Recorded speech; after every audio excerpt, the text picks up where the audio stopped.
Menjelang perayaan Hari Besar Keagamaan Nasional Natal 2025, pemerintah Kota Palu mulai mengintensifkan pengawasan distribusi bahan pangan akibat tingginya permintaan masyarakat dan turunnya jumlah pasokan dari produsen yang terdampak terhadap kenaikan harga di pasar tradisional dan modern di wilayah Kota Palu, Sulawesi Tengah pada Sabtu 13 Desember 2025.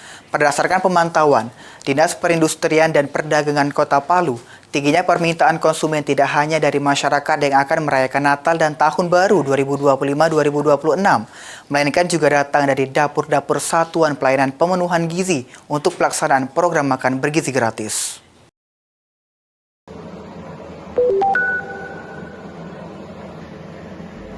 Pemerintah Kota Palu mulai meningkatkan pengawasan terhadap distributor dan pasar tradisional maupun pasar modern, menyusul adanya kenaikan harga yang signifikan terhadap sejumlah bahan pangan jelang perayaan Natal dan Tahun Baru 2025-2026.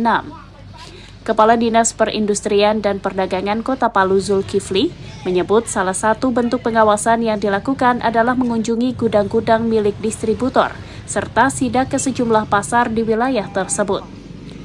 Hal itu dilakukan sebagai upaya untuk memastikan bahwa kenaikan harga tidak disebabkan oleh perilaku curang dari oknum pedagang, melainkan semata-mata karena turunnya jumlah kiriman pasokan dari wilayah Nrekang Sulawesi Selatan dan Bima NTB sebagai daerah pemasok.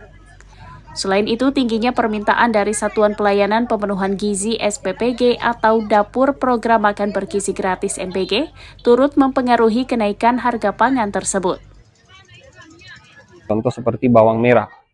Bawang merah kita ini di bulan-bulan kemarin angkanya di angka 45, dari harga 35 sampai 45.000. Namun sampai saat ini harga bawang merah sudah tembus 60.000. Kemudian begitu juga ini telur.